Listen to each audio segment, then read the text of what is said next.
ఓం శాంతి. ఈరోజు మురళి డేట్ 17 ఫిబ్రవరి 2025. బాబా చెప్తున్నారు, మధురమైన పిల్లలు, తండ్రి మీకు అతిథిగా వచ్చారు కనుక మీరు వారిని ఆదరించాలి. ఎంత ప్రేమగా పిలిచారో అంత ఆదరం కూడా చూపాలి, నిరాధారించరాదు. ఈరోజు ప్రశ్న: పిల్లలైన మీకు సదా ఏ నష ఎక్కి ఉండాలి? ఒకవేళ నష ఎక్కకుంటే వారిని ఏమంటారు? జవాబు: అత్యంత ఉన్నతమైన గొప్ప వ్యక్తి ఈ పతిత ప్రపంచంలో మన అతిథిగా వచ్చారు. సదా ఈ నష ఎక్కి ఉండాలి. అయితే నెంబర్ వారుగా ఈ నష ఎక్కుతుంది. కొందరు తండ్రివారిగా అయి కూడా సంశయ బుద్ధితో వారి చేతిని వదిలి వెళ్ళిపోతే అప్పుడు వీరి భాగ్యం ఇంతేనని అంటారు. ఓం శాంతి. ఓం శాంతి అని 2 సార్లు అనవలసి ఉంటుంది. ఒకరు బాబా, మరొకరు దాదా అని పిల్లలకు తెలుసు. ఇరువురు కలిసి ఉన్నారు కదా. భగవంతుణ్ణి ఎంతో గొప్పగా మహిమ చేస్తారు. కానీ గాడ్ ఫాదర్ అని పదము చాలా సాధారణమైనది. కేవలం ఫాదర్ అని అనరు, గాడ్ ఫాదర్ అని అంటారు. వారు అత్యంత ఉన్నతులు. వారి మహిమ కూడా చాలా ఉన్నతమైనది. వారిని పతిత ప్రపంచంలోనే పిలుస్తారు. నన్ను పతిత ప్రపంచంలోనే పిలుస్తారు. అయితే పతిత పావనుడు ఎలా ఉంటారో, ఎప్పుడు వస్తారో ఎవరికీ తెలియదని స్వయంగా వారే వచ్చి తెలియచేస్తున్నారు. అర్ధకల్పం సత్య త్రేతాయుగాల్లో ఎవరి రాజ్యం ఉండేదో అది వారికి ఎలా వచ్చిందో ఎవరికీ తెలియదు. పతిత పావనులైన తండ్రి తప్పకుండా వస్తారు. కొంతమంది వారిని పతిత పావనులని, కొంతమంది ముక్తిదాత అని అంటారు. స్వర్గానికి తీసుకెళ్ళండి పిలుస్తారు. వారు అందరికంటే శ్రేష్టమైన వారు కదా. భారతీయులైన మిమ్మల్ని శ్రేష్టంగా తయారు చేయండి పతిత ప్రపంచంలో వారిని పిలుస్తారు. వారి హోదా ఎంతో గొప్పది. వారికి అత్యంత పెద్ద అధికారం ఉంది. రావణ రాజ్యం ఉన్నప్పుడు వారిని పిలుస్తారు. లేకుంటే ఈ రావణ రాజ్యం నుండి విడిపించేదెవరు? ఈ విషయాలన్నీ వింటూ ఉంటే పిల్లలైన మీకు నష కూడా ఎంత ఎక్కి ఉండాలి. కానీ అంత నష ఎక్కటం లేదు. మద్యపాన మత్తు అందరికీ ఎక్కుతుంది, కానీ ఈ మత్తు అందరికీ ఎక్కదు. ఇందులో ధారణ చేయవలసిన విషయాలు, భాగ్యానికి సంబంధించిన విషయాలు ఉన్నాయి. తండ్రి చాలా పెద్ద ఆసామి. మీలో కూడా ఏ కొందరికో పూర్తి నిశ్చయం ఉంటుంది. ఒకవేళ అందరికీ నిశ్చయం ఉంటే సంశయం కలిగి ఎందుకు పారిపోతారు? తండ్రిని ఎందుకు మర్చిపోతారు? లౌకికంలో తండ్రికి పిల్లలుగా అయ్యాక ఆ తండ్రిపై పిల్లలకు సంశయ బుద్ధి కలగదు. కానీ ఈ తండ్రి చాలా అద్భుతమైన వారు. ఆశ్చర్యపడినట్లు తండ్రిని తెలుసుకుంటారు. బాబా అని పిలుస్తారు, జ్ఞానం వింటారు, వినిపిస్తారు, వెళ్ళిపోతారు. అహో మాయా, మాయా సంశయ బుద్ధి కలవారిగా చేస్తుందని గాయనం కూడా ఉంది. తండ్రి తెలిపిస్తున్నారు, ఈ భక్తి మార్గంలోని శాస్త్రాల్లో ఎలాంటి సారమూ లేదు. తండ్రి చెప్తున్నారు, నా గురించి ఎవరికీ తెలియదు. పిల్లలైన మీలో కూడా కష్టంగా కొందరు మాత్రమే నిలబడగలరు. ఆ స్మృతి స్థిరంగా నిలవటం లేదని మీరు కూడా అనుభవం చేస్తారు. ఆత్మలైన మనం బిందువులము. బాబా కూడా బిందువే. వారు మన అందరి తండ్రి. వారికి తమ శరీరమే లేదు. వారు చెప్తున్నారు, నేను ఈ శరీరాన్ని ఆధారంగా తీసుకుంటాను. నా పేరు శివుడు. ఆత్మనైనా నా పేరు ఎప్పుడు మారదు. మీ శరీరాల పేర్లు మారుతూ ఉంటాయి. శరీరానికే పేరు పెట్టబడుతుంది. వివాహం అయితే పేరు కూడా మారిపోతుంది. తర్వాత ఆ పేరును పక్కా చేసుకుంటారు. కనుక ఇప్పుడు తండ్రి చెప్తున్నారు, మేము ఆత్మలము అని పక్కా చేసుకోండి. ఎప్పుడెప్పుడు అత్యాచారాలు, గ్లాని పెరుగుతుందో అప్పుడు నేను వస్తానని తండ్రియే స్వయంగా తమ పరిచయాన్ని ఇచ్చారు. ఏ కొన్ని పదాలను పట్టుకోరాదు. తండ్రి స్వయంగా చెప్తున్నారు, రాళ్ళు రెప్పల్లో ఉన్నానని చెప్పి ఎంతో గ్లాని చేస్తారు, ఎంతగానో దూషిస్తారు. అయితే ఇది కూడా కొత్త విషయం ఏమీ కాదు. మీరు కల్పకల్పం చాలా పతితులుగా అయ్యి నన్ను గ్లాన్ చేస్తారు. అలా చేసినప్పుడే నేను వస్తాను. ఇది నా కల్పకల్పాల పాత్ర. ఇందులో మార్పులు ఉండవు. డ్రామాలో నిర్ణయించబడింది కదా. కేవలం భారతదేశంలో మాత్రమే వస్తారా? కేవలం భారతదేశం మాత్రమే స్వర్గం అవుతుందా అని మిమ్మల్ని కొందరు అడుగుతారు. అవును, ఇది అనాది అవినాశి పాత్ర కదా అని చెప్పండి.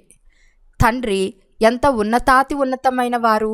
పతితులను పావనంగా చేసే తండ్రి చెప్తున్నారు, నన్ను ఈ పతిత ప్రపంచంలోనే పిలుస్తారు. నేను సదా పవిత్రుడును. నన్ను పవిత్ర ప్రపంచంలో పిలవాలి కదా, కానీ పిలవరు. పావన ప్రపంచంలో పిలిచే అవసరమే ఉండదు. పతిత ప్రపంచంలోనే మీరు వచ్చి పావనంగా చేయమని నన్ను పిలుస్తారు. నేను ఎంత గొప్ప అతిథిని. అర్ధకల్పం నుండి నన్ను స్మృతి చేస్తూ వచ్చారు. ఇక్కడ ఎవరైనా గొప్ప వ్యక్తిని పిలిస్తే ఎక్కువలో ఎక్కువ 1-2 సంవత్సరాలు పిలుస్తారు. ఫలానా వ్యక్తి ఈ సంవత్సరం రాకుంటే మరో సంవత్సరంలో వస్తాడు. కానీ వీరిని అర్ధకల్పం నుండి స్మృతి చేస్తూ వచ్చారు. వీరు వచ్చే పాత్ర ముందే నిర్ణయించబడింది. ఇదెవరికీ తెలియదు. వీరు చాలా ఉన్నతమైన తండ్రి. మనుషులు తండ్రిని ఒకవైపు ప్రేమతో పిలుస్తారు, మరోవైపు మహిమలో మచ్చ కూడా వేస్తారు, అనగా తప్పుగా మహిమ చేస్తారు. వాస్తవానికి వీరు చాలా గొప్ప మహిమాన్వితులైన అతిథి. వీరి మహిమకు మచ్చను వేశారు. అటువంటి మహిమ గలవారు రాళ్ళు రెప్పలు అన్నిట్లో ఉన్నారని అనేస్తారు. ఎంత సర్వశ్రేష్ఠ అథారిటీ, ప్రేమగా పిలుస్తారు కూడా, కానీ పూర్తి బుద్ధిహీనులుగా ఉన్నారు. నేను మీ తండ్రిని అని నేనే వచ్చి నా పరిచయంను ఇస్తాను. నన్ను గాడ్ ఫాదర్ అని అంటారు. అందరూ ఎప్పుడైతే రావణుని జైల్లో ఉంటారో అప్పుడే తండ్రి రావాల్సి వస్తుంది. ఎందుకంటే భక్తులు లేక వధువులందరూ సీతలు, తండ్రి వరుడు రాముడు. ఇది ఒక సీత విషయం కాదు. సీతలందరినీ రావణుని జైలు నుండి విడిపిస్తాడు.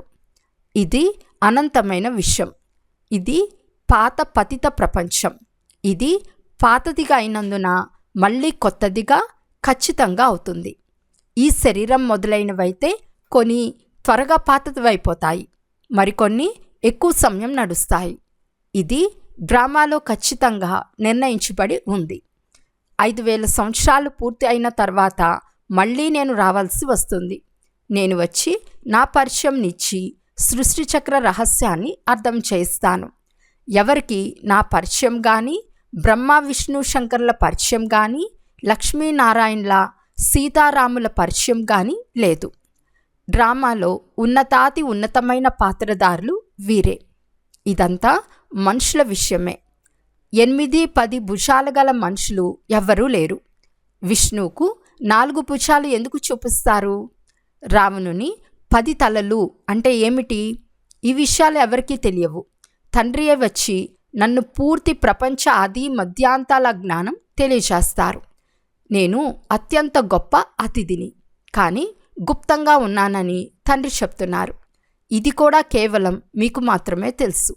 అయితే తెలుసుకున్నా మళ్ళీ మర్చిపోతారు. వారిని ఎంత గౌరవించాలి? వారిని స్మృతి చేయాలి. ఆత్మ కూడా నిరాకారమే, పరమాత్మ కూడా నిరాకారులే. ఇందులో ఫోటో అవసరం కూడా లేదు. మీరు స్వయాన్ని ఆత్మగా నిశ్చయం చేసుకుని తండ్రిని స్మృతి చేయాలి.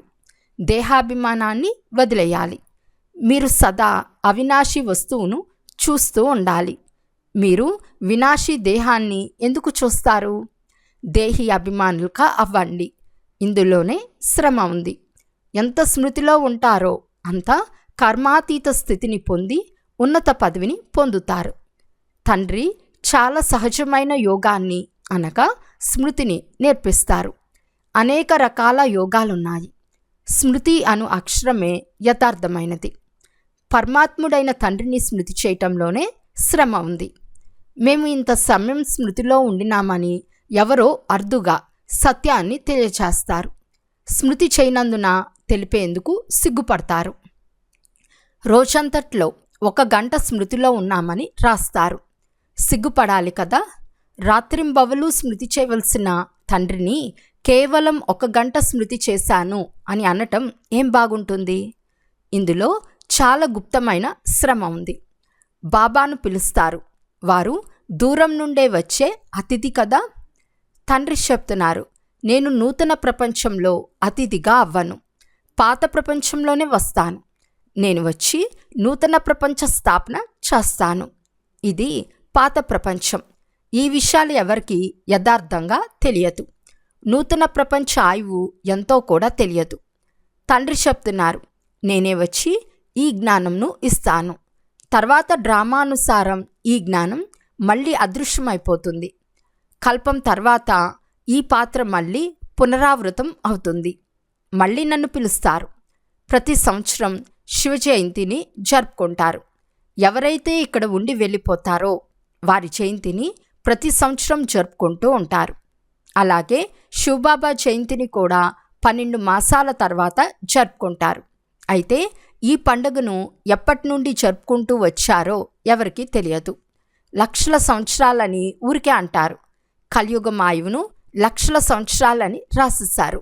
తండ్రి చెప్తున్నారు, ఇది కేవలం 5000 సంవత్సరాల విషయమే. ఈ దేవతల రాజ్యం భారతదేశంలో ఉండేది కదా. కనుక బాబా చెప్తారు, నేను భారతదేశానికి చాలా గొప్ప అతిథిని. నన్ను అర్ధకల్పం నుండి చాలా ఆహ్వానిస్తూ వచ్చారు. దుఃఖితులుగా అయినప్పుడు ఓ పతిత పావన రండి అని నన్ను పిలుస్తారు. నేను వచ్చింది కూడా పతిత ప్రపంచంలోనే. నాకు రథం కావాలి కదా. ఆత్మ అకాలమూర్తి. ఇది భృకుటి, దాని సింహాసనము. తండ్రి కూడా అకాలమూర్తులే. వారు వచ్చి ఈ సింహాసనంపై విరాజమానం అవుతారు. ఇవి చాలా రమణీకమైన విషయాలు. ఇతరులెవరైనా వింటే ఆశ్చర్యచకితులవుతారు. ఇప్పుడు తండ్రి చెప్తున్నారు, పిల్లలు నా మతంను అనుసరించండి. శివబాబా మతంను ఇస్తున్నారని, శివబాబా మురళి నడిపిస్తున్నారని భావించండి. నేను కూడా వారి మురళి విని ఇతరులకు వినిపిస్తానని ఈ బ్రహ్మ చెప్తున్నారు. వినిపించేవారైతే వారే కదా. ఇతను నెంబర్ 1 పూజ్యుని నుండి మళ్ళీ నెంబర్ 1 పూజారిగా అయ్యారు. ఇప్పుడు ఇతను ఒక పురుషార్థి. పిల్లలు ఎల్లప్పుడూ మాకు శివబాబా శ్రీమతం లభించిందని భావించాలి. ఒకవేళ ఏవైనా ఉల్టా విషయాలు వినిపించినా శివబాబా సుల్టా అనగా చక్కదిద్దుతారు. ఈ నిశ్చయము స్థిరంగా ఉంటే శివబాబా బాధ్యునిగా ఉంటారు. ఇది డ్రామాలో ఫిక్స్ అయి ఉంది. విఘ్నాలు తప్పకుండా రావాల్సిందే. చాలా కఠినమైన విఘ్నాలు వస్తాయి. మీ పిల్లల నుండి కూడా విఘ్నాలు వస్తాయి. కనుక సదా శివబాబా అర్థం చేస్తున్నారని భావించండి. అప్పుడు స్మృతి ఉంటుంది. చాలామంది పిల్లలు ఈ బ్రహ్మబాబా తన మతంనిస్తున్నారని భావిస్తారు. కానీ అలా కాదు. శివబాబాయే బాధ్యుడు. కానీ దేహాభిమానం ఉంటే క్షణక్షణం ఈ బ్రహ్మనే చూస్తూ ఉంటారు. శివబాబా ఎంత గొప్ప అతిథి అయినా రైల్వే అధికారులు మొదలైన వారు వారిని గుర్తించగలరా? నిరాకారుని ఎలా గుర్తించాలి లేక అర్థం చేసుకోవాలి? వారికెప్పుడు అనారోగ్యం కలగదు.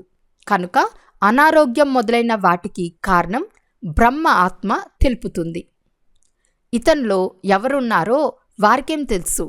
పిల్లలైన మీకు కూడా నెంబర్ వారుగా తెలుసు. వారు సర్వాత్మల తండ్రి. ఇతను ప్రజాపిత అనగా మనుషుల తండ్రి.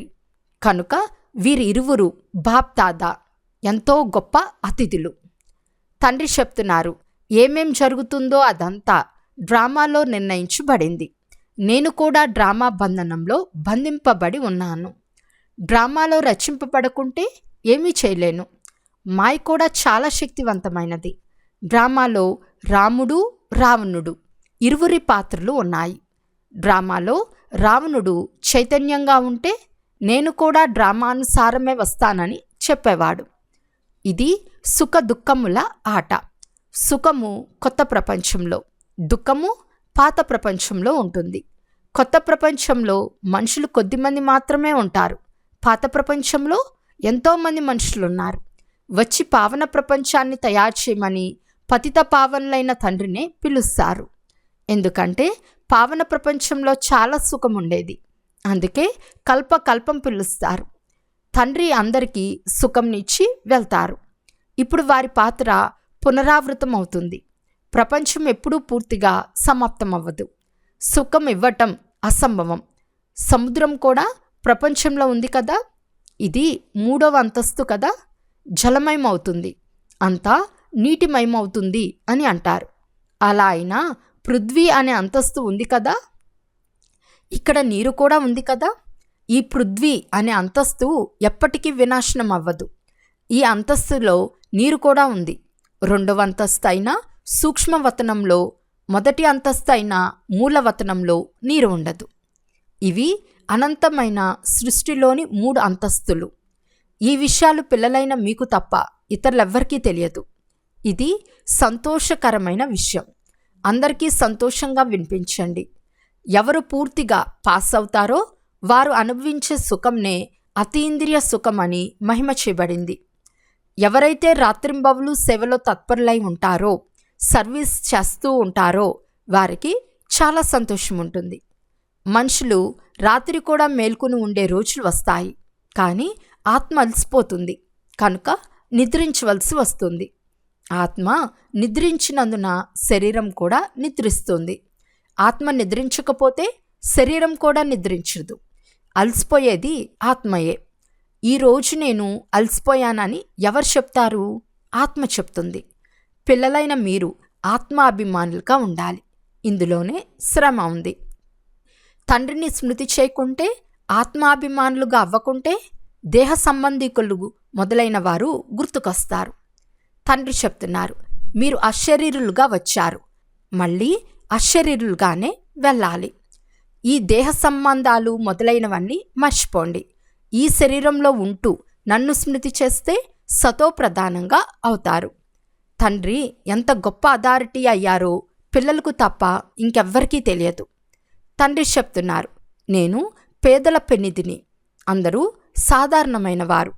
పతిత పావనులైన తండ్రి వచ్చారని తెలుసుకుంటే ఎంత పెద్ద గుంపు తయారవుతుందో చెప్పలేము. గొప్ప గొప్ప వ్యక్తులు వచ్చినప్పుడు ఎంత గుంపు తయారవుతుంది. అయితే గుప్తంగా ఉండటమే డ్రామాలో వీరి పాత్ర.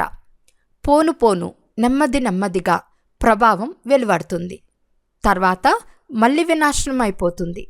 అందరూ తండ్రిని కలుసుకోలేరు, స్మృతి చేస్తారు కనుక వారికి తండ్రి పరిచయం మాత్రం లభిస్తుంది, కానీ వారు ఇక్కడకు వచ్చి చేరుకోలేరు. బంధనంలో ఉన్న పిల్లలు కలుసుకోలేరు. ఎన్నో అత్యాచారాలు సహిస్తారు, వికారాలను వదలలేరు. ఈ సృష్టి ఎలా నడుస్తుంది అని అడుగుతారు.